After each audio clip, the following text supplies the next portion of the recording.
이번 주에 이 바예라라고 하는 그 토라 포션의 말씀은 그리고 그가 나타나셨다라고 하는 그러한 뜻이 되겠습니다.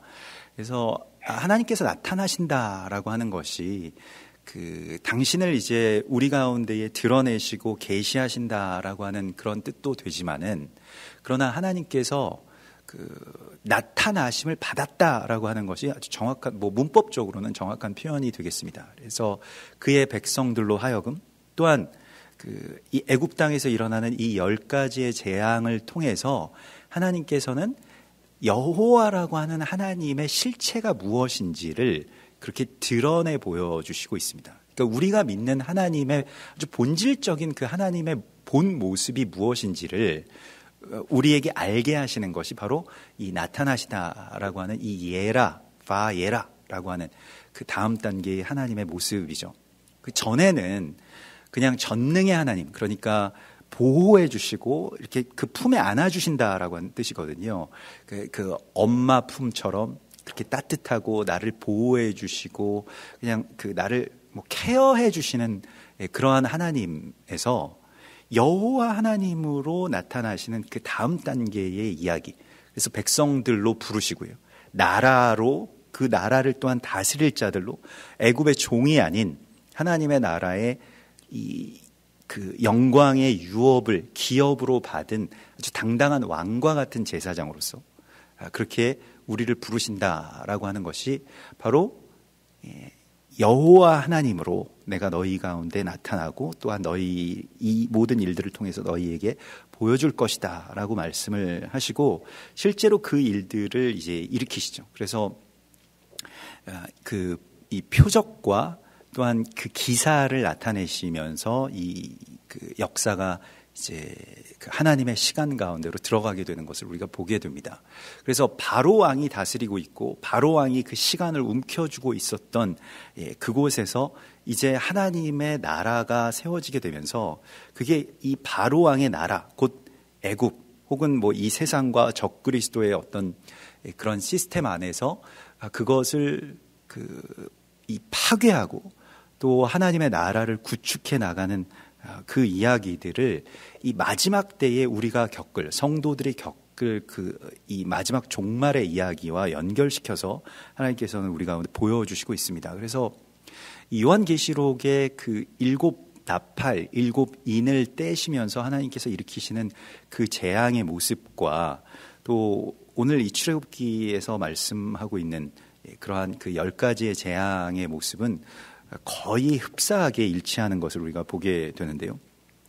그 우박의 이 하늘에서 우박이 내리고 우박과 불이 하늘에서 내려와서 땅의 모든 것들을 다 사르고 그렇게 없애는 어떤 그러한 장면의 모습을 요한계시록 8장에서 그대로 만날 수가 있습니다. 그래서 요한계시록 8장 7절에 보면 첫째 천사가 나팔을 부니 피 섞인 우박과 불이 나와서 땅에 쏟아지매 땅의 3분의 1이 타버리고 수목의 3분의 1도 타버리고 각종 푸른 풀도 타버렸더라, 이렇게 되어 있죠. 그래서 그 계속되는 이 땅 가운데의 어떤 그 재앙 속에서 불로 완전하게 땅을 태워버리는 어떤 그러한 재앙이 우박의 재앙입니다. 그게 단순한 어떤 재앙이 아니고 그 어마어마한 그런 그 불의 재앙이었다라고 하는 것이죠. 이 노래라고 하는 것이 어떤 주술성을 갖고 있어서 굉장히 우리가 주의해야 되는데, 전에 글쎄요, 캘리포니아나 미국에 계속 그 불이 나가지고 여의도 면적의 몇 배를 태웠다, 서울시 면적의 몇 배 되는 어떤 산림들이 불탔다. 이게 그 상상이 되지 않는 어떤 이 불들을 우리가 이렇게 보게 되었죠. 근데 그 당시에 미국에서든 한국에서도 좀 유행했던 그런 이 노래 가사 가운데 저희 아이들이 학교에서 배워왔는지 이걸 막 부르더라고요. 그래서 저한테도 불러달라 그러고 유튜브로 틀어달라 그러고 그러더라고요. 그래서 그 노래 가사를 보니까 불타오르네라고 하는 노래더라고요. 그래서 이게 물론 듣는 사람들이나 부르는 사람 뭐 다른 뜻으로 불렀다라고 할 수도 있겠습니다만은 뭐 그 사람 몸에 막 불을 붙이고 막 파이어 막 이렇게 막 외치는 어떤 그런 장면들과 또 세상이 불타는 그런 모습들과 오버랩되면서 저는 굉장히 기분이 썩 좋지가 않았습니다. 그래서 뭐 사실 그 세상에서 유행하고 있는 그런 그 음악들 가운데 굉장히 그런 주술성을 가진 음악들이 너무 많이 있죠. 특별히 그래서 또 온상처럼 이렇게 이 한국의 그 대중음악이 사용되고 있는 것에 대해서 아주 우리가 기도를 굉장히 많이 해야 됩니다. 이것은 영적인 싸움이기 때문에 어떤 노래가 입술에서 나오느냐, 어떤 노래가 흐르느냐라고 하는 것이 사실은 그 사람과 그 세상을 이렇게 결정짓는 것이나 마찬가지이기 때문에 우리 안에서 원래 우리가 찬양을 하도록 그 지음을 받았기 때문에 그걸 다른 것을 노래하는 데 쓰인다라고 하는 것은 굉장히 사실은 무서운 일입니다. 이게 그냥 뭐 다른 노래도 뭐 부를 수 있지 이것이 아니고 찬양을 할 수 있다라고 하는 것은 찬양이 그냥 단순한 어떤 찬송이 아니고 그것 자체가 예언이자 선포이기 때문에 그런 권세를 지닌 자의 입술을 통해서 다른 주술을 읊게 한다라고 하는 것은 사실은 굉장히 무서운 일이죠. 또 그런 것에 동원되거나 또 사용되어서는 안 되기 때문에 우리 안에서도 거기에 대한 어떤 경계가 있어야 되는데 그런 경계는 뭐 그런 것들이 막 뭐 얼마나 악한지를 파헤치는 것보다 하나님을 노래하고 하나님을 찬양하는 이 영의 이 찬송이 내 안에서 계속해서 흐르면 그 노래를 하게 되는 것이죠. 그래서 뭐 우리 교회 그 어린 아이들도 예배에 계속 같이 이렇게 참여하고 같이 찬송하고 그러면 찬송을 이렇게 계속 부르다 보면 아이들이 그 흥얼거리는 노래가 뭐 예전에 무슨 뭐 그 유행하는 그런 노래들이 아니라 교회에서 불렀던 어떤 찬양들을 이렇게 부르는 모습을 보게 되죠. 그러면 좀 마음이 이제 안심이 되고 또 이 아이들과 젖먹이들의 입으로 대적의 보수자를 삼으시기 때문에 대적들을 그렇게 치는 그런 무기가 되는 것이기 때문에 우리에게 있어서는 굉장히 큰 어떤 싸움이자 과제입니다. 어떤 노래가 흐르게 할 것이냐라고 하는 것이요. 오늘 하나님께서 하나님의 이 여호와 하나님의 어떤 본체를 드러내시는 데 있어서 그것과 대결하는 것이 바로 바로의 완악한 마음이죠. 그러니까 이번 주에 계속해서 나오는 것인데 바로의 완악한 마음과 하나님의 이름이 드러나는 것은 관계가 있습니다. 바로라고 하는 인물은 물론 뭐 애굽의 왕이고 적그리스도의 원형이기도 하지만 우리의 어떤 이 굳은 마음을 보여주는 거울과 같은 인물입니다. 하나님의 백성이 어떻게 드러나게 되는가라고 하면 바로의 완악한 마음이 계속해서 무너지고 거기에서 이렇게 그것이 다 제거되고 나면 이스라엘이라고 하는 하나님의 백성의 실체가 나오게 되죠. 또 여호와 하나님이 드러나게 되죠. 바로의 마음, 이 완강한 마음이라고 하는 것은 실은 우리의 마음을 보여주고 있습니다. 우리의 초상화가 바로 바로라고 하는 거예요. 그래서 그날에 내가 너희의 굳은 마음을 제하고 너희에게 부드러운 마음을 줄 것이라고 주께서 약속을 하셨죠. 그래서 우리가 성령을 받는다라고 하는 것은 마음의 완강함이 사라지게 되는 것입니다. 그래서 부드러운 마음을 받게 되는 것인데요. 이것이 마치 그 돌처럼 굳은 마음과 살처럼 부드러운 마음이라고 이렇게 성경에서는 말씀을 하고 있죠. 오늘 9장 17절의 말씀, 오늘 토라 포션의 이 마지막 7번째 파르샤의 이 17절의 말씀은 네가 여전히 내 백성 앞에 교만하여 이렇게 되어 있습니다. 이 교만이라고 하는 말이 이 소레라라고 하는데요. 이 소레라라고 하는 것은 그 마음을 이렇게 댐을 쌓아 올리는 것처럼 계속해서 쌓아서 올리다라고 하는 그런 뜻입니다. 그래서 하나님의 이 뜻을 저지하는 내 마음에 내 자아를 아주 중첩적으로 쌓아 올린 그 상태를 이제 소레라라고 하는 것이죠. 근데 이제 교만이라고 하는 것이 그래서 막 자기의 어떤 자긍심, 뭐 자부심, 뭐 아니면 자신감, 뭐 이런 것과 연결되는 개념으로 우리가 생각을 합니다만은 그래서 교만을 좀 방지하려면 그냥 겸손해야 된다 이런 생각을 합니다만은 성경에서는 좀 다르게 우리 가운데 말씀을 하시는데요. 하박국서 2장 4절에 보면 굉장히 유명한 말씀이죠. 보라 그의 마음은 교만하여 그 속에서 정직하지 못하나 이렇게 되어 있습니다. 그러니까 정직하지 못하면 교만하게 된다는 겁니다. 사실은 그게 자기 기만인데요. 내가 하나님 앞에나 또 이 세상 가운데서 정말로 미약한 존재이고 연약한 존재인 줄을 알지 못하는 그 상태를 교만이라고 표현하고 있습니다. 그것이 정직하지 못하다라고 표현하고 있고요. 더 나아가서 보라 그의 마음은 교만하여 그 속에서 정직하지 못하나 의인은, 그럼 그 반대는, 교만의 반대는 무엇일까? 의인은 겸손하리라 이렇게 나올 것 같은데 의인은 그 믿음으로 말미암아 살리라 이렇게 됩니다. 그러니까 그 교만을 우리가 내 마음이 이렇게 올라가는 것을 저지하는 것은 믿음이라고 말씀하고 있습니다. 믿음으로 말미암아 사는 것이 겸손이고 믿음으로 말미암아 살지 않으면 교만하게 된다는 겁니다. 그러니까 무엇을 믿느냐의 문제라고 하는 거예요. 자기를 믿는 사람은 교만할 수밖에 없습니다. 그러니까 자기가 능력이 있고 자기가 높아야 되고 자기가 무엇이든지 할 수 있어야지, 그래야지 마음이 놓이니까요. 그러니까 계속 교만하게 됩니다. 자기를 높이지 않으면 살 수가 없게 되기 때문에요. 예.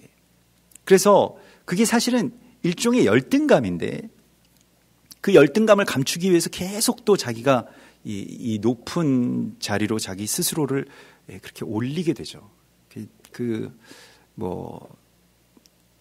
요즘에 이 아이들 부르는 유행하는 그런 힙합 이런 가사들을 보면 막 자기를 칭송하는 자기 숭배의 그 가사들이 굉장히 노골적으로 이렇게 나오는데 어떻게 이렇게 뻔뻔하게 자기를 찬양할 수 있을까? 나는 세상에서 제일 뛰어나고 나는 돈이 제일 많고 나는 능력이 있고 이런 것들을 계속 노래를 하는 걸 보면서 또 그런 것을 이제 이 시대가 부르고 있는 어떤 그런 노래의 가사라고 생각을 하면 아주 굉장한 어떤 열등감의 발현이구나. 그러니까 해도 정말 잘 안 되고 자신감이 너무 없으니까 오히려 이렇게 반대로 이런 노래들을 하는구나라고 생각하면서 이제 좀 애처롭게 느껴지는데요.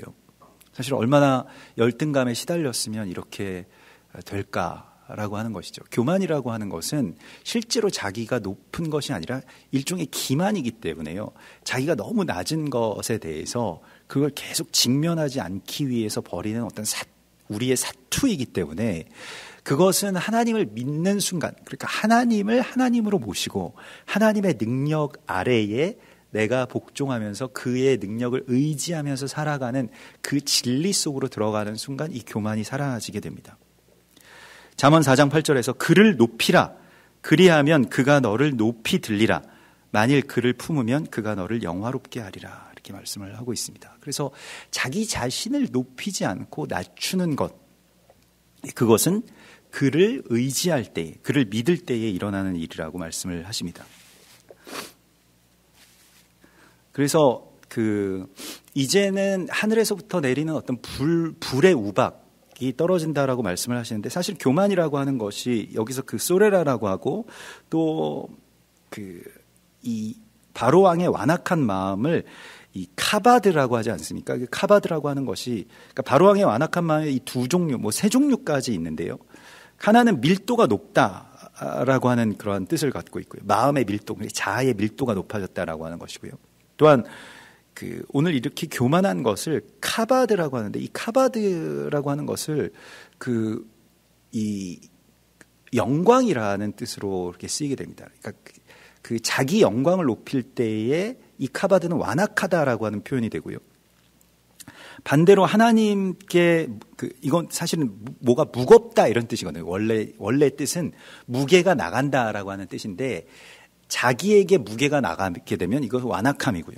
하나님께 무게가 나가게 되면 이것은 영광입니다. 그러니까 완전히 다른 말로 쓰는데, 카보드라고 하는 것은 하나님의 영광을 나타낼 때에도 카바드라고 하는 말을 씁니다. 꼭 같은 말인데요.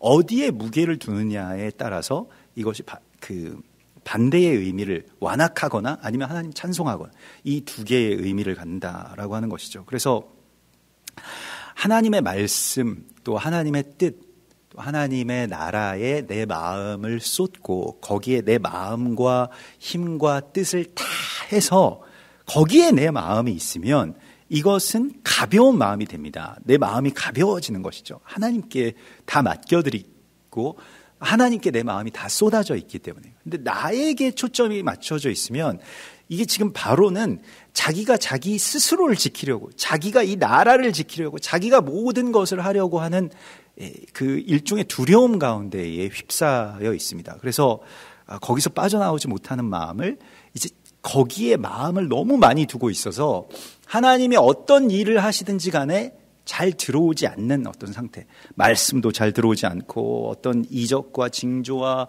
표징과 신호를 계속 하나님이 보내심에도 불구하고 그걸 깨달을 수 없는 어떤 그 상태가 되어버린 것을 이제 바로왕의 교만 혹은 바로왕의 완악함이다라고 그렇게 표현하고 있죠. 그래서 오늘 이 18절의 말씀에서 내일 이맘때면 내가 무거운 우박을 내리리니 이렇게 되어 있지 않습니까? 이 무겁다라고 하는 것이 카바드입니다. 바로왕의 마음의 상태를 무겁다라고 하고요. 카바드라고 하고요. 완악하다라고 할 때도 카바드라고 쓰고 여기서도 무거운 우박하면 카바드 바라드라고 해서 이 카바드라고 하는 말이 이제 무거운 얼음 덩어리, 무거운 그 우박 덩어리를 내리겠다라고 하는 것이죠. 완악한 마음은 카바드 레바브가 되고요. 우박은 카바드 바라드가 됩니다. 좀 그 비슷한 운율을 가지면서 사실 이게 바로왕의 그 마음을 그대로 보여주고 있는 거예요. 우리의 마음, 그 굳은 마음, 또 굳어서 무거워져 버린 마음, 그래서 하나님의 말씀을 따르지 못하는 어떤 그러한 마음을 거기서 보여주고 있습니다. 그래서 이 우박이 떨어지는 것, 그러니까 마음이 떨어지는 것, 그것을 통해서 이제 하나님의 어떤 본질을 우리 가운데 보여주시게 되는데요. 그래서 이제 사람을 보내어 내 가축과 내 들에 있는 것을 다 모으라. 이 모으라라고 하는 것은 구출하라, 우즈라고 해서 이거 구해내라. 그걸 다 빼와라 라고 하는 그런 뜻입니다. 사람이나 짐승이나 무릇 들에 있어서 집에 돌아오지 않는 것들에게는 우박이 그 위에 내리리라. 그래서 이 우박의 심판은 집에 돌아오지 않는 것들에 대한 심판입니다. 집에 돌아오지 않는다라고 하는 것은 자기의 본향 가운데로 돌아오지 않는다라고 하는 것을 말합니다. 이 희년이라고 하는 것이 사실은 다 각각 자기에게 주어진 원래의 본향으로 돌아오는 것을 희년이라고 하는데요. 그 희년이라고 하는 것을 여호와의 은혜의 해라고 하나님께서 말씀하시지만 같은 의미로 보복의 날이라고도 말씀을 하시고 있습니다.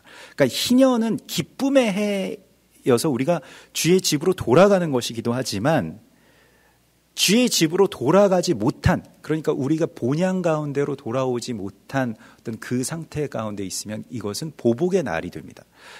하나님께 순종하지 못하고요. 그 집으로 돌아간다라고 하는 것은 원래 각각의 자기의 하나님께서 주신 그 본질적인 사명 혹은 그 본질적인 기업 가운데로 돌아간다는 것을 말하는데요. 레위기 23장 13절에서 이 희년에는 너희가 각기 자기의 소유지로 돌아갈지라 이렇게 말씀을 하십니다.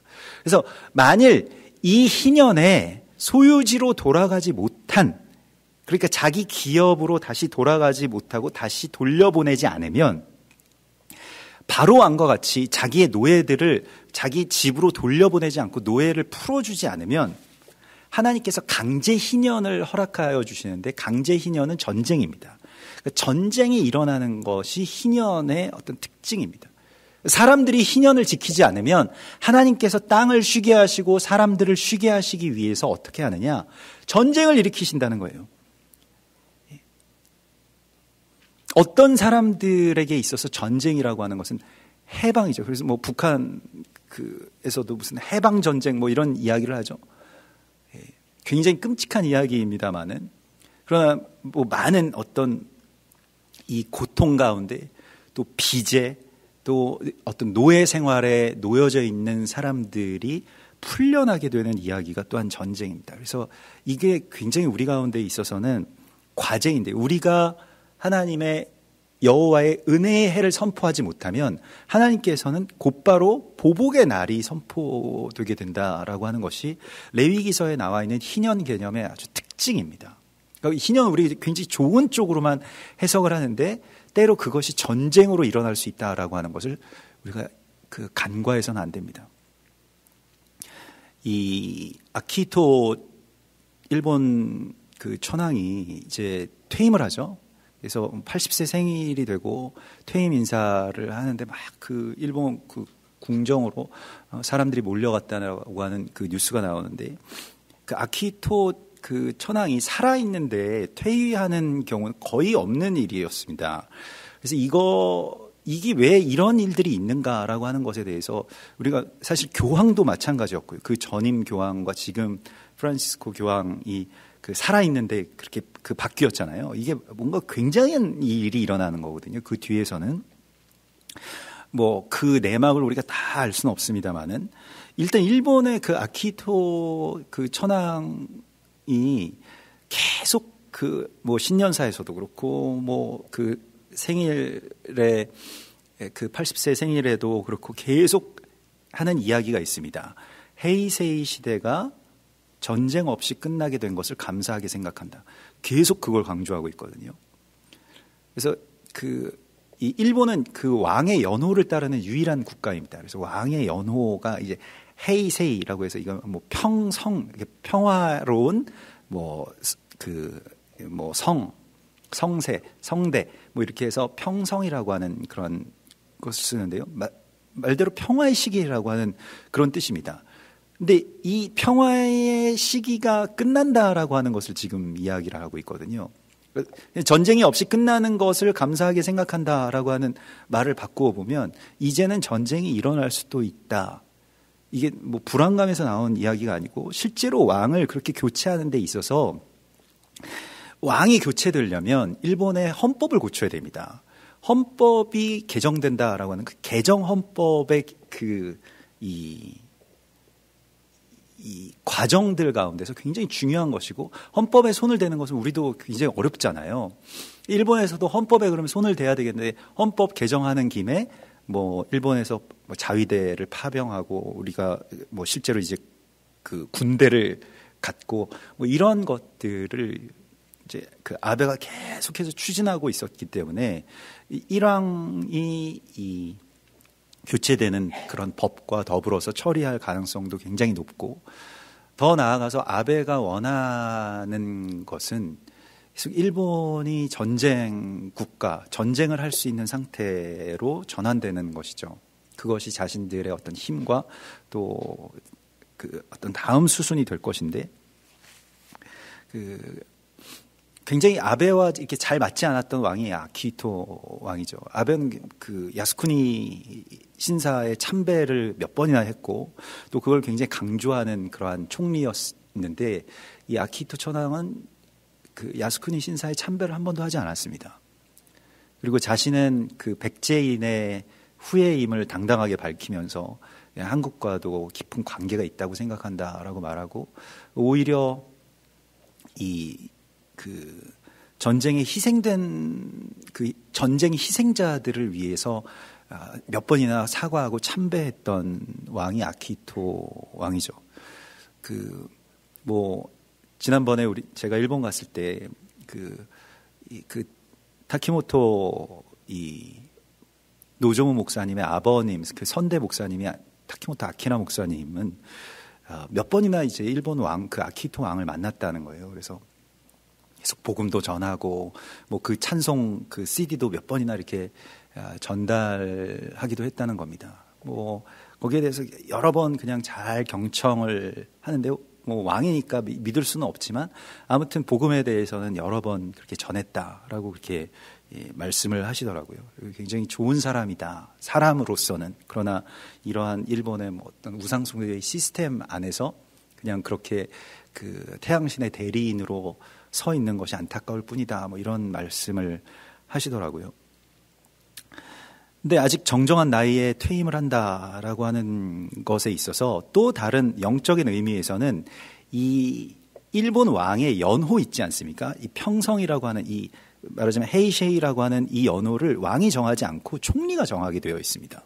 이게 좀 이상한 일인데 그 당시 당대의 총리가 이 어떤 한 시대에 대한 그 말은 이름을 붙인다라고 하는 거예요. 이건 굉장히 굉장한 일인데 이걸 그러면 아베가 붙이게 됩니다. 아베가 어떤 연호를 붙일지에 대해서 굉장히 좀 궁금한데 좀 볼 필요가 있습니다.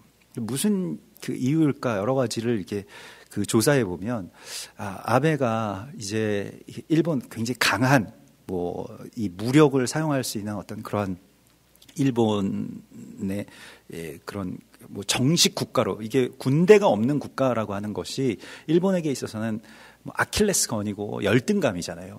그 이 패전의 어떤 이 멍해 가운데서 지금까지 받고 있었던 뭐 메가더 장군을 위시한 어떤 그 미국과 서방 세계로부터 받고 있었던 어떤 징벌이라고 생각하기 때문에 여기서 빠져나와서 자기들이 군대를 갖고 정식으로 세계 열강에 정정당당하게 이제 이 돈뿐만이 아니라 이런 무력으로도 싸울 수 있는 그러한 나라가 되기를 꿈꾸고 있는 것이죠.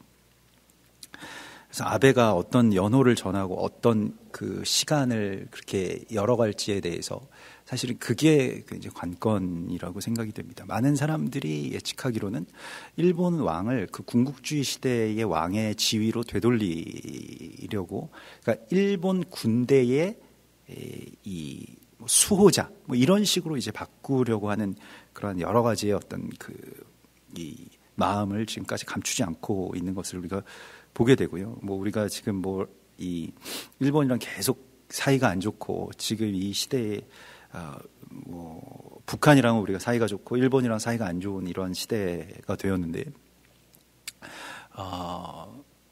글쎄요. 앞으로 어떤 일들이 있을지는 우리가 잘 알 수 없습니다만은 특별히 이러한 그 징조 또 특히 어떤 전쟁이 일어나지 않게 해달라고 하는 그런 기도, 또 실제로 전쟁이 일어나게 되면 우리가 어떻게 할 것인가, 또 우리의 아이들과 교회는 어떠한 자리로 또 어떻게 예배하고 어떻게 기도해야 할 것인가라고 하는 것에 대해서 이제 깨어 있어야 되는 그러한 시대로 우리가 접어들었다라고 하는 것입니다. 우리도 지난 한 세대 동안 70년 동안 휴전 상태였지만 어쨌든 전쟁이 없는 그런 상태이죠. 물론 그것이 전투가 없었을 뿐이지 계속 전쟁 중이긴 했습니다만은, 그러나 아무튼 전쟁을 겪어보지 않은 어떤 세대로 우리가 다 그렇게 자라왔고 나이가 다 들어왔습니다. 앞으로의 이 시대는 그와는 반대의 시대가 될 가능성이 너무 많이 있습니다.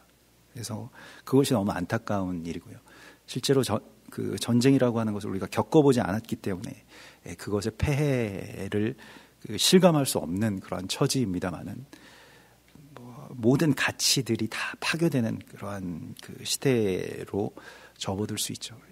굉장히 깊이 우리가 그러한 시대에 대해서 깨어 있어야 될 필요를 이 출애굽의 종말론을 통해서 또 계시록의 종말론을 통해서 보게 됩니다. 땅의 3분의 1이 불타버린다라고 하는 것이요. 땅에 뭐 꼭 전쟁이 아니더라도 전쟁에 준하는 그러한 재앙들이 계속해서 이 땅 가운데도 일어나고 있고, 뭐 일본에도 일어나고 있고, 인도네시아, 뭐 필리핀, 지금 태국에 큰 태풍이 와서 어마어마한 피해가 예상되고 있다고 하고, 여러 가지의 어떤 그러한 일들이 있게 되죠. 이러한 상황 가운데서 너희는 그 밖에 있는 자들을 빼내서 모으라 이렇게 말씀하고 있습니다. 마지막 때는 하나님께서 하나님 그 구해낼 사람들을 모으라고 말씀하신대요. 이 모이기에 힘쓰라라고 말씀하시는 이 종말의 때에 우리의 종말론이라고 하는 것은 막 그래서 뭐가 이렇게 두렵다 막 이렇게 해서 막 마음을 격동시키고 두렵게 하고 뭐 누구에게 혐의를 뒤집어 씌우고 미워하고 이런 거를 원하시는 것이 아니고요. 우리가 해야 될 일들이 있습니다. 우리의 마음이 완악하면 그런 것들에 전전긍긍하게 되고 그것만 피했으면 좋겠다 이런 생각을 하게 됩니다만은, 하나님의 시간 속으로 이 세상이 들어가게 될 때 때로는 실제로 전쟁이 일어날 수도 있고 때로는 이런 10가지의 재앙들이 있을 수도 있지만은, 하나님은 또 하나님의 백성들을 내 백성을 보내라, 내 백성을 모으라 라고 하는 말씀으로 하나님의 역사들을 이루어 가십니다. 여기에서 우리가 아주 잘 분별해서 들어야 되는데, 마음이 격동되거나 두려워지거나 아니면 무엇에 대해서 막 분노를 품게 되고 이러한 것들을 삼가야 됩니다. 사실 두려움에서 나오는 그러한 이 분노나 또 격동됨이 굉장히 무서운 것이죠. 그래서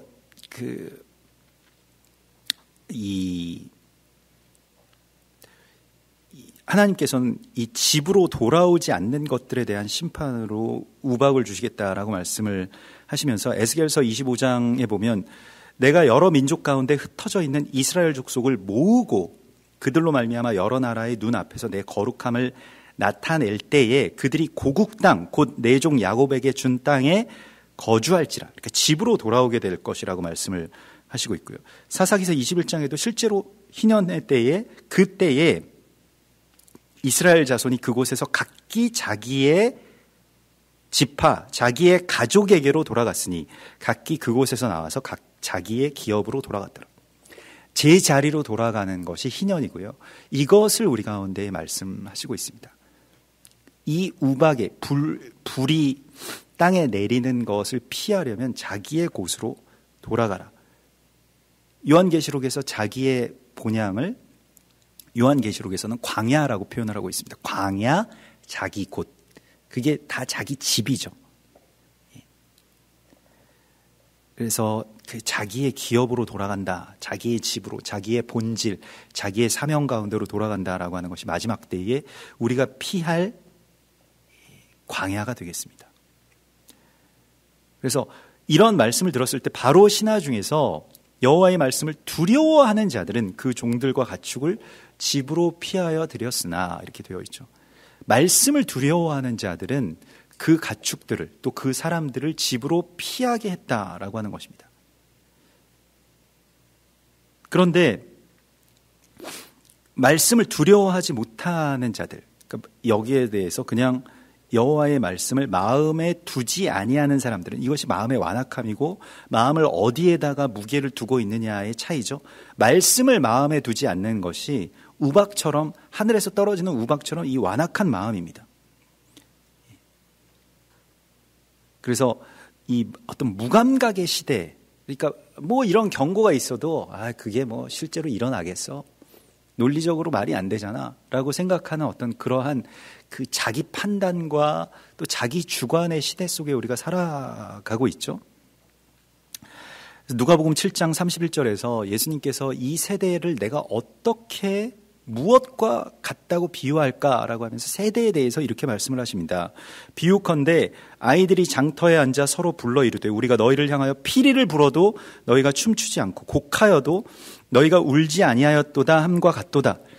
그래서 기뻐하는 자들과 함께 기뻐하지 못하고요, 우는 자들과 함께 울지 못하는, 뭐 말하자면 사이코패스 같은 어떤 그런 상태, 이 감정의 이 교통이 일어나지 않는 그 상태, 그냥 자아의 섬에 갇혀서 누가 뭐 어디서 고통을 받고 누가 뭐 수만 명이 죽고 뭐 어디서 불이 붙고 뭐 전쟁이 일어나고 사람들이 죽어나가도 나와는 상관이 없다라고 생각하는 이 끔찍한 시대 속에 우리가 살아가고 있다는 것입니다.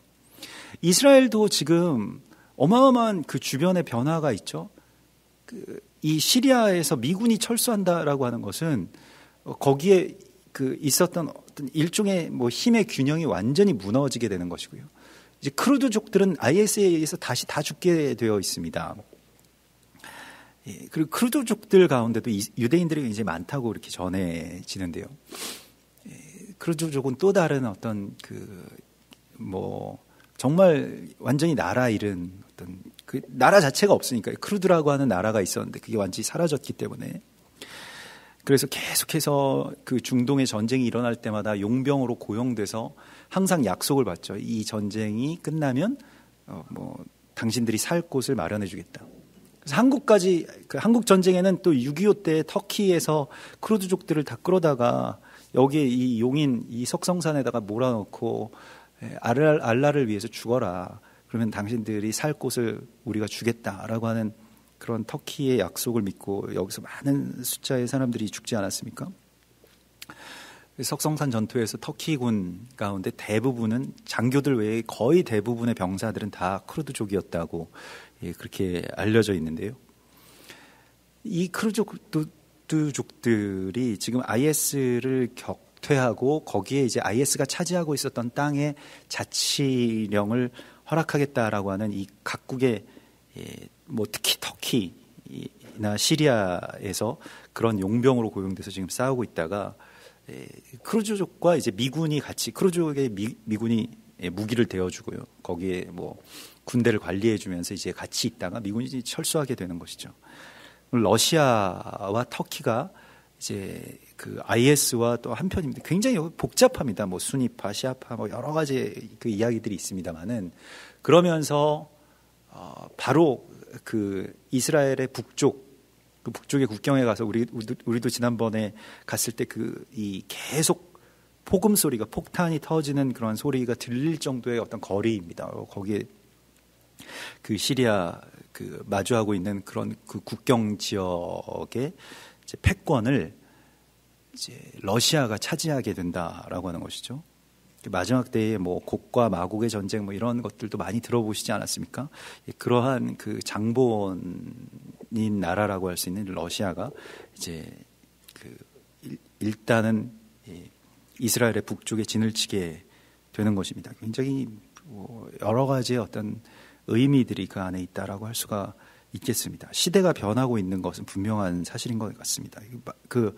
사실 말이 안 되는 이야기인데요. 그렇게 되리라고 아무도 생각하지 못했고 이것 때문에 국방부 장관이 그 사퇴하고 뭐 이 군부에서도 굉장히 막 반발을 많이 합니다만 그냥 트위터 한 방으로 그냥 우리는 철수합니다라고 해서 그냥 철수하는 거죠. 이런 시대가 되었다라고 하는 것은 이제 상식이 통하지 않는 어떤 그런 시대에 접어들게 되고 이런 때에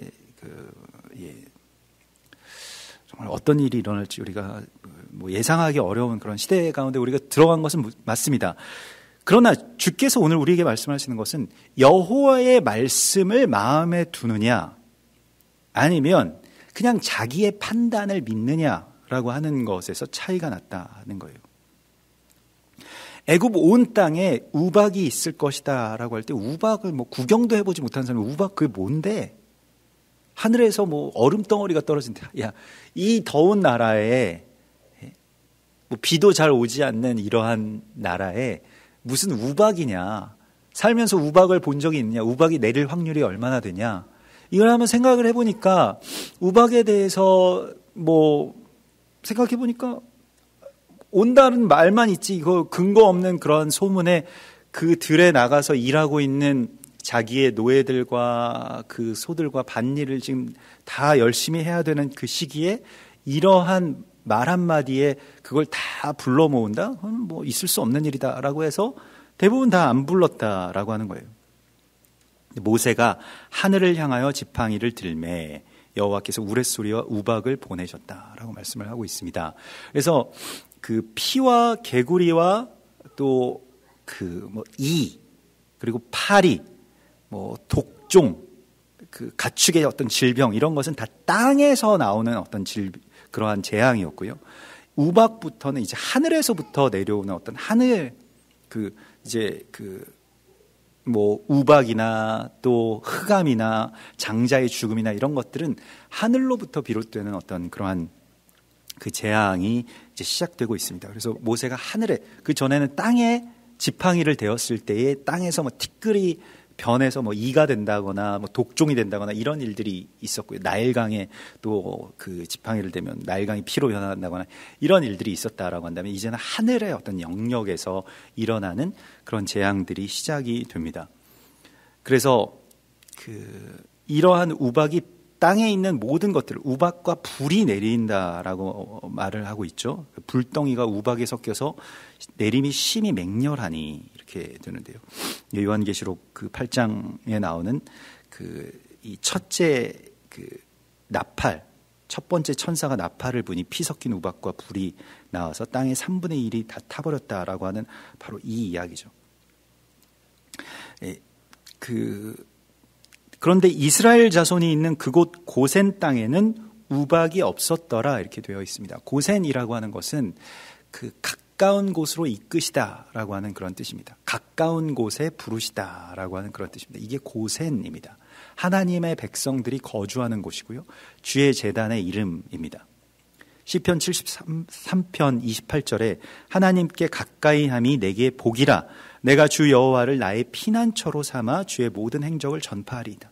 그러니까 이런 마지막 때가 되었을 때 우리가 가장 안전한 곳이 어디냐? 하나님께 가까이 있는 곳이라는 거예요. 하나님께 가까이 함이 내게 복이라고 말씀을 하고 있습니다. 그래서 우리가 하나님께 가까이 하는 복을 받아야 됩니다.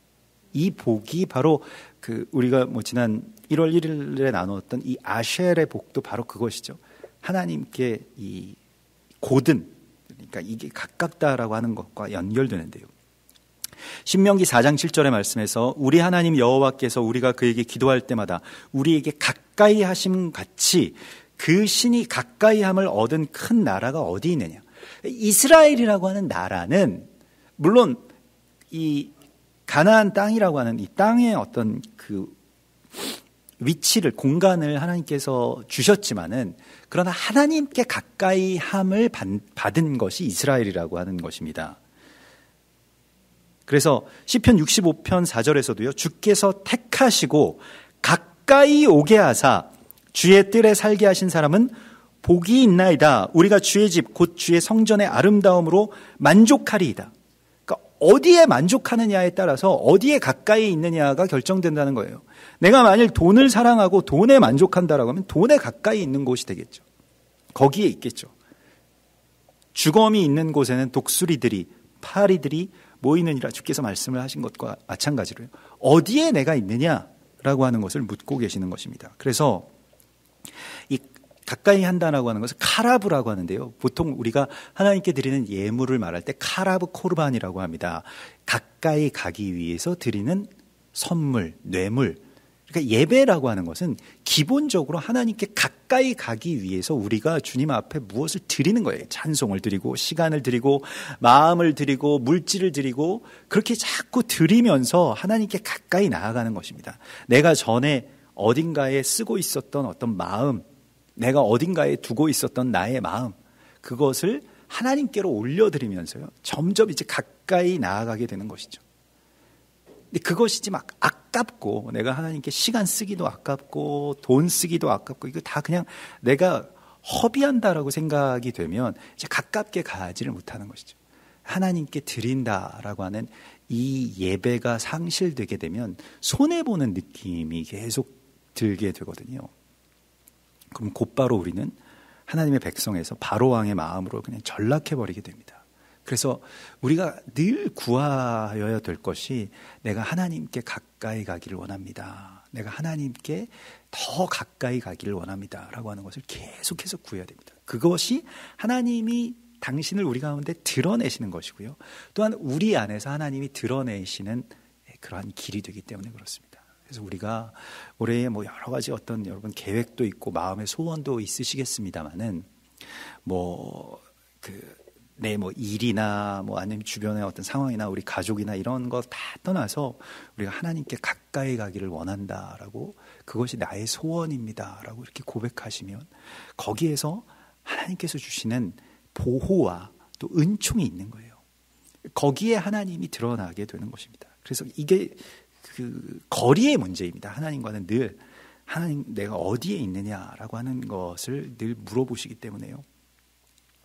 바로가 여기서 회개를 하죠. 27절에 보면 바로가 사람을 보내어 모세와 아론에게 이르되 이번은 내가 범죄하였노라. 여호와는 의로우시고 나와 내 백성은 악하도다. 죄에 대해서 자각도 했고요. 죄에 대해서 자복도 합니다. 나와 내 백성은 악하도다. 그는 의로우시고. 굉장히 어떤 종교적인 그 모든 수사를 동원해서 회개를 하는데 사실은 이 회개는 하는데 뉘우치긴 하는데 바로의 회개는 진정성이 없는 것이 돌이키지는 않습니다. 그러니까 회개라고 하는 것은 지난 1월 1일에도 그 말씀으로 나누었던 것과 같이 자기가 한 일에 대한 뉘우침이 아니고 자기의 상태에 대한 돌이킴이거든요. 자기를 바로잡는 것이거든요. 근데 돌이키지 않고 뉘우치기만 한다라고 하는 것이 이제 바로 왕의 회개입니다. 하나님의 나라가 이 땅 가운데 임하고 하나님의 나라의 백성으로 우리가 살기 위해서는 회개가 필수이고요. 회개하라 하나님의 나라가 가까웠느니라 라고 하는 것이 복음의 시작의 문입니다. 회개를 통해서 하나님의 나라로 우리가 들어가는 것인데 그것은 돌이키는 것을 말하는 것입니다. 여기서 바로는 알지만 알고 말까지 하지만 돌이키지는 않는 것을 보게 됩니다. 그래서 히브리서 6장 4절에서도요. 한번 빛을 받고 하늘의 은사를 맛보고 성령에 참여한 바가 되고 하나님의 선한 말씀과 내세의 능력을 맛보고도 타락한 자들은 다시 새롭게 하여 회개할 수 없나니, 이건 회개의 기회가 없다라고 하는 것이 아니라 이렇게 되면 회개할 수 없는 상태가 돼버린다라고 하는 것을 말합니다. 회개의 기회는 얼마든지 있죠. 그런데 회개의 능력을 상실해버렸다는 거예요. 회개는 사실 자기 능력으로 되는 게 아닙니다. 바로 왕은 세상의 모든 권력을 다 갖고 있었습니다마는 회개할 수 있는 힘이 없었다는 거예요. 돌이킬 수가 없습니다. 회개는 성령이 우리 가운데 주시는 선물입니다. 죄사함의 회개, 죄사함의 세례라고 하는 것은 우리에게 인쳐지는 것이지 내 능력으로 내 결단으로 나오는 것이 아니기 때문에 그렇습니다. 이것이 이제 바로왕의 비극이죠. 그래서 하나님의 말씀이 이 가운데 임하였을 때에 바로왕이 뉘우치기는 하나 회개하지 못하는 모습을 보면서 여기에서 모세가 여호와께서 다시 손을 펴고 이 우박이 그치게 해달라고 기도할 때에 이제 이러한 우박들이 그치게 되는데, 그러나 밀과 쌀 보리는 자라지 아니하는 거로 상하지 아니하였더라. 그래서 보리와 삶, 이게 상했다는 거예요. 보리와 삶은 사실 주식은 아닙니다. 이게 뭐 구황작물이겠죠. 밀과 쌀, 이게 나오기 전에 그걸 연명하게 해주는 것이기 때문에 완전한 어떤 시즌이 된 게 아니고 어떤 그럭저럭 살만한 그러한 상태를 이제 또 보게 된 것이죠. 밀과 쌀은 아직 자라지 아니하였기 때문에 상하지 아니하였더라라고 하는 것이죠. 그래서 아주 작은 가능성들을 이제 보면서 또 이제 생각하게 되는 것이죠. 믿음의 대상이 어디에 있는지를 보여주는 어떤 단면입니다. 우리가 믿는 것은 무엇일까요? 우리에게 있어서 밀과 쌀보리가 무엇일까요? 나의 어떤 가능성? 우리는 때로는 나의 능력, 나의 젊음, 혹은 나의 주변의 환경들을 믿습니다.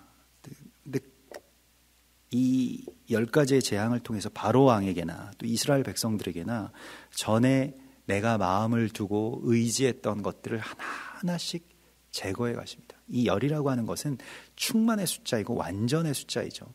내가 그렇게 다 결박당해 있었던 것들에 대해서 하나님께서 그 실체를 보여주시고요.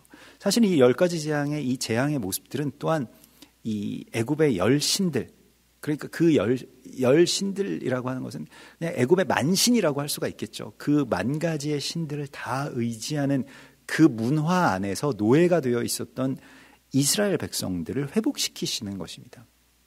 바로왕을 보면서 또 자신들의 마음의 완악함들을 보고요. 그래서 여기에서 하나하나씩 하나님께서 무장해제를 시키시고 있는 모습을 보게 됩니다. 그런데 아직도 남아있는 거죠. 어떤 잔재가, 어떤 작은 나의 어떤 희망이. 그래서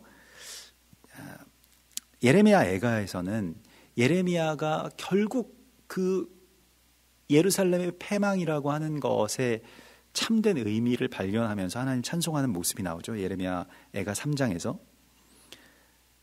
그래서 이렇게 여호와께서 모든 것들을 다 진멸하였을 때에 그것이 오히려 나의 소망이 되었사옴은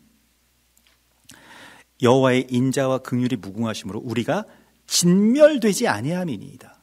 여기에 살아남아있는 자들이 있고 살아남아있는 아이들이 있고 살아남아있는 어떤 새싹이 있다라고 하는 것을 발견하죠.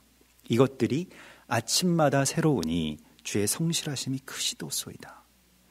그러면서 이렇게 구하죠. 내 심령에 이르기를 여호와는 나의 기업이심이니 그러므로 내가 그를 바라리라 하도다. 그래서 이제 전에는 내 기업이 다른 것들이 있었어요. 내가 뭣도 키워야 되고 뭣도 자라야 되고. 근데 그런 것들이 이제 다 사라지고 다 망했거든요. 이제 예루살렘도 다 망했고요. 여호와만이 기업이 된 그 상태를 하나님께서 주시는 가장 찬송할 만한 그런 상태로 고백을 하고 있는 것입니다. 그대의 입을 땅에 티끌에 댈지어다. 이거 땅에 폐어, 땅의 잿더미 위에 입술을 댈지어다. 거기에 소망이 있을지로다 라고 이렇게 말씀을 하고 있습니다. 그래서 전에 내가 이거 하나만 풀리면은 다시 회복될 수 있다 라고 여겨왔던 그 바로 왕의 어떤 말 그대로 나의 어떤 최후의 보루 같은 것이죠. 이만한 어떤 재산, 이만한 땅떼기, 이만한 어떤 기업, 이만한 나의 어떤 실력, 이런 것들 하나하나씩 하나님께서 다 이제 빼내주시고 거기에서 나를, 그게 일종의 결박이거든요. 우리가 묶여있는 마음의 완악함의 결박입니다. 여기에 묶여있던 것들을 하나님께서 하나하나씩 제거해 주십니다. 그 풀어주시는데 때로는 이것이 우리에게 있어서 비극적으로 다가올 수도 있을 겁니다. 이걸 하나님은 절대로 강화해 주실 생각이 없으십니다. 내가 의지하고 있던 다른 하나님을 잘 섬길 수 있도록 나를 도와주시는 그런 하나님은 아니십니다. 하나님이 하나님 되시는, 여호와께서 나의 하나님이 되시기까지 그러한 모든 것들, 내가 전에 의지하고 있었던 나의 마음을 결박하고 있었던 이 결박이라고 하는 것이 오늘 이 바로 왕의 이 35절에 마음에 완악하여라고 하는 것이 이제 하자크라고 해서 단단히 붙들렸다, 단단히 결박됐다라고 하는 그러한 뜻입니다. 그래서 마음이 완악하다라고 하는 것은 일종의 결박이죠. 어디에 내가 마음이 묶여 있는지, 이거 아니면 안 된다라고 생각하고 또 이거면 된다라고 생각했던 바로 그것을 하나님께서 다 패하시고 하나님의 나라와 또 하나님의 온전한 백성으로서 우리를 빼내주시겠다고 말씀을 하십니다. 이 위대한 자유의 시작이 이제 우리의 삶 가운데에 임했고 또 하나하나씩 그 결박들을 풀어가실 때마다 우리는 하나님께로 더 가까이 나아가게 되는 은총의 백성들이라고 주께서 약속하십니다. 우리 같이 기도하겠습니다. 우리 이 시간에 주님 말씀 붙들면서 같이 기도했으면 좋겠습니다. 우리에게 하나님께서 당신을 드러내 보여주시는 그러한 시대 속으로, 또 그러한 시간 속으로 우리가 이끌림을 받았는데 두려움이 아니라 소망으로 또 주님 주시는 큰 자유를 향해서 우리들 나아갈 수 있게 됨을 우리 믿음으로 선포하면서 내가 전에 묶여 있었던 모든 것들, 또 내가 마음을 쏟고 또 마음의 무게를 담아왔던 그 모든 것들로부터 자유함을 얻게 하여 주시고 오직 여호와 하나님께서 나의 소망이 되시고 여호와 하나님께서 나의 하나님이 되어 주시옵소서. 우리 이것을 놓고 같이 기도하시겠습니다. 할렐루야. 주여 선포하며 나아갑니다. 주여 우리를 자유케 하시고 포로된 자에게 자유를, 눈먼 자에게 다시 보게 함을 선포하며 주여 나의 마음이 주께로만 향하게 하여 주시옵소서. 주여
또한 이 시간 우리 마음을 모아서 기도할 때에 우리가 한국 교회를 위해서 기도하는 교회가 됩시다. 한국의 대형 교회들, 또 대형 교회의 목회자들과 또 그 성도들을 위해서 우리 이 시간 같이 기도합시다. 많은 비난의 대상이 되고 우리도 쉽게 그렇게 비난하고 정죄해왔던 그리스도의 예수와의 몸된 그 교회들, 하나님께서 또 대형 교회를 또 그러한 교회로 성장시키시고 세우신 그러한 이유들이 있을 것입니다. 또 그 가운데서 또 많은 어려움들에 직면해 있는 교회들이 있을 것입니다. 여러분들의 출신 교회들도 있으실 것입니다. 또 때로 작은 교회들, 또 지금도 어려움 가운데 또 차가운 예배당에 아무도 없는 차가운 바닥에서 기도하고 있을 많은 목회자들을 위해서도, 또 많은 성도들을 위해서도 그들의 어려움과 외로움과 가난함을 돌보시고 또 재정적으로나 교회적으로 연약한 교회와 목회자들을 기억하여 주시옵소서. 그들의 제단 위에도 주의 불을 허락하여 주시고 새 힘을 주시옵소서. 한국교회가 마지막 때의 영적 전쟁을 잘 감당할 수 있도록 새 힘을 주시기를 우리 간구하면서 기도하시겠습니다. 아버지요, 아버지요,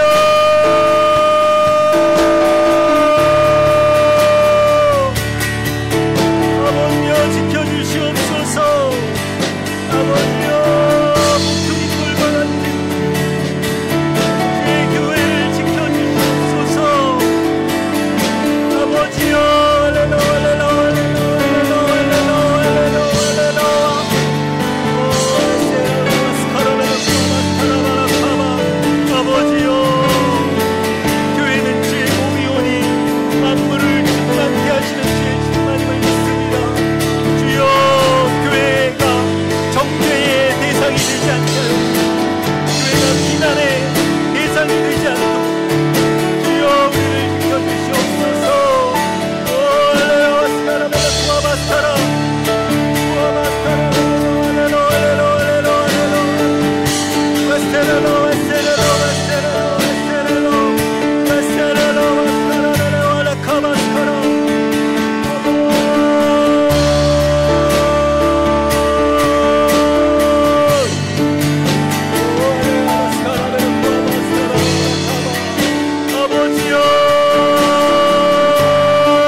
또한 이 시간에 우리 조국과 민족을 위해서 기도하십시다.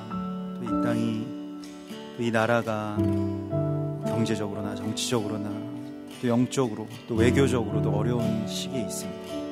주께서 우리를 이러한 시기 가운데서 우리에게 깨달음을 허락하여 주시고 주께로 더 가까이 나아가는 그러한 나라가 될 수 있도록 인도하여 주시고, 특별히 이 정부가 더 이상 반이스라엘의 진영에 서지 않을 수 있도록 주여 참으로 우리의 기도를 통해서 그러한 모든 일들을 막아주시고, 또 동성애나 또 교회를 핍박하는 일들이, 또 그러한 어떤 악함들이 권력으로부터 또 정부로부터 나오지 않을 수 있도록 주님께서 다 이 모든 것들을 막아주시고 지켜주시옵소서. 또한 세대와 세대의 분리와 증오를 잠재워 주시고, 또 계층과 또 성별로 적대하는 그러한 모든 전쟁들이 그쳐지게 하시고 참된 평화와 또 샤밧을 이 나라에 허락하여 주시옵소서. 이 땅의 모든 분리와 분열의 영은 떠나갈지어다. 주의 거룩하신 은총의 빛을 주여 우리를 회복시키소서. 이 땅을 지켜주시옵소서. 주여 이 나라는 오직 여호와 하나님을 왕으로 모시고 주의 거룩한 통치 아래에 있는 주의 나라임을 고백하오니, 주여 모든 분노가 사라지며 주여 모든 적대감들이 그쳐질 수 있도록 인도하여 주시옵소서. 아버지여,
아버지여 이 나라가 주여 저 이스라엘을 대적하지 않도록 주여 지켜주시옵소서. 주여 막아주시옵소서. 주여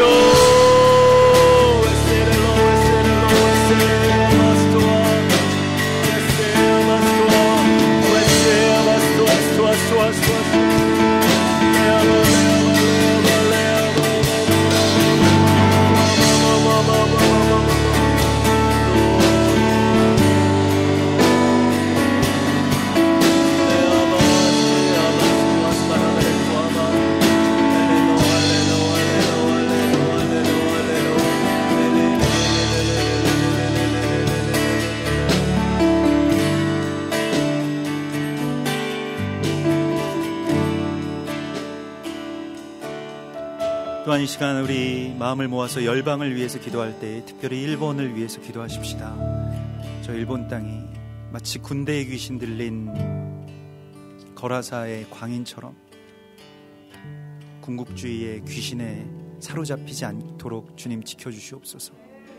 오직 주님을 거룩한 왕으로 받아들이는 그러한 복음의 자유와 진보가 그 땅 가운데 있게 하여 주시옵소서. 우리가 일본을 위해서 중보하고 또 중국 땅에 많은 부흥들이 있지만은 그러나 많은 핍박들이 더 진행되고 있습니다. 주여, 그 땅의 지하교회의 성도들 주님 지켜주시고, 그러나 그 핍박이 오더라도 담대하게 그러한 모든 것을 이겨나가는 그 땅의 남은 자들에게 주님 날개 그늘 아래 보호하여 주시고, 또 구금되어 있고 실종되어 있는 많은 목회자들과 성도들이 있습니다. 주님, 그분들을 주님께서 지켜주시고, 주님 참으로 주의 교회가 이러한 핍박 가운데서도 날로 흥왕하여 부흥하는 역사가 일어날 수 있도록 인도하여 주시옵소서. 온 열방과 또한 특별히 무슬림 땅 가운데 주의 역사를 이루어 주시고, 또 주님의 성령의 부흥이 시작됐사온데 주님 더 많은 부흥의 역사를 허락하여 주시옵소서. 우리 소망하시면서 이 시간 모든 열방을 위하여서 같이 기도하겠습니다. 아버지여, 와세라라.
또한 이 시간 우리 한세사람 교회를 위해서 같이 기도하십시다.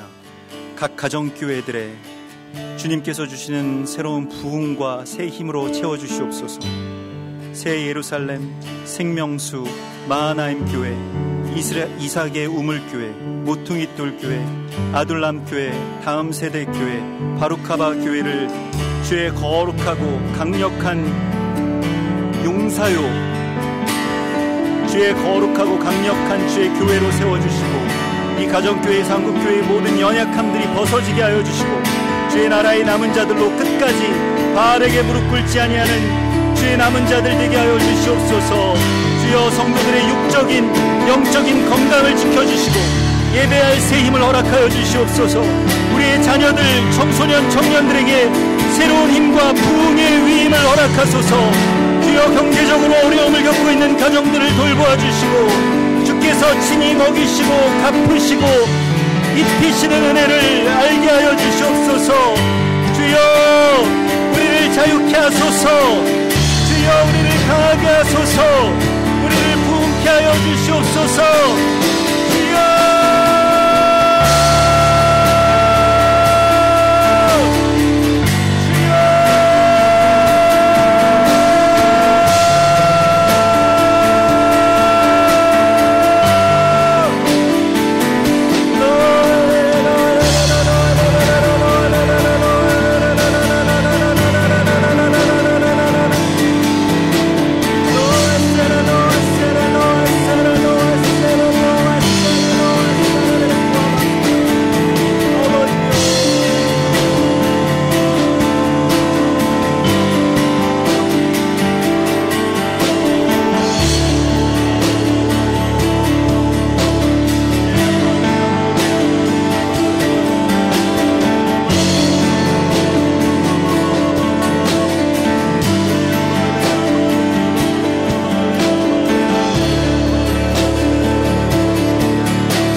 우리 이 시간에 마지막으로 이스라엘을 위해서 기도하십시다.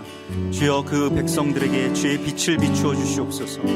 주여 예수아가 메시아의 심을 깨닫는 거룩한 주의 성도들이, 주의 교회가 그 땅 가운데서 더욱 일어나고 부흥하게 하여 주시옵소서. 주여 또한 그곳에 살아가는 모든 메시아닉 유대인 공동체를 기억하여 주시고 그들에게 새 힘을 주시고 외롭지 않게 하여 주시고 보호를 허락하여 주시옵소서. 하나하루 공동체, 모닝스타 공동체, 에브게니 목사님과 또 이글스 프로젝트의 청년들의 방문과 연합이 이루어질 수 있도록 인도하여 주시고, 또 이번 달 23일 날 오는 이 악고 교회의 가이 코엔 목사님과 그 성도들을 주님 기억하여 주시고, 또 그 땅에 우리의 많은 동역자들, 또 우리 동아 형제와 호인 형제, 주님 그곳에서 주의 거룩한 생수의 통로가 될 수 있도록 인도하여 주시옵소서. 소망하면서 이스라엘 땅을 위해서 기도하십시다. 아버지여, 주의 눈동자와 같이 주여 약속의 백성들을 주여 지켜주시고, 주여 그 오랜 결박에서 주여 그들로 풀려날 수 있도록 주님 자비와 은혜를 베풀어 주시옵소서.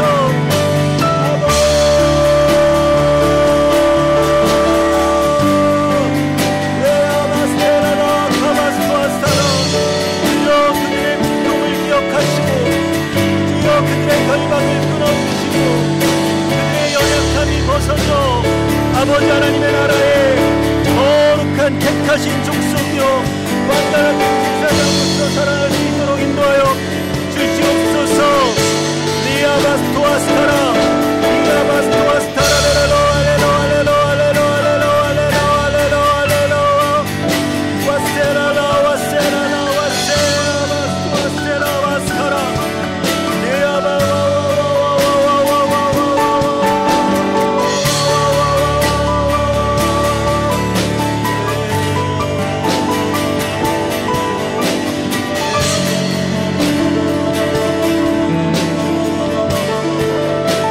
모든 마음의 짐 내어지게 하여 주시옵소서.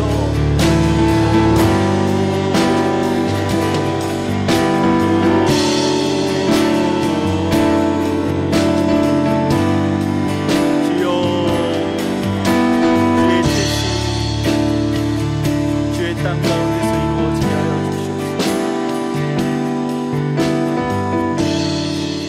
아멘, 아멘, 아멘.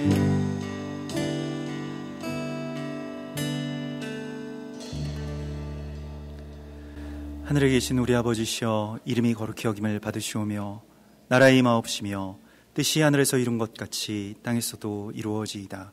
오늘날 우리에게 일용할 양식을 주옵시고 우리가 우리에게 죄 지은 자를 사하여 준 것 같이 우리 죄를 사하여 주옵시고 우리를 시험에 들게 하지 마옵시며 다만 악에서 구하옵소서.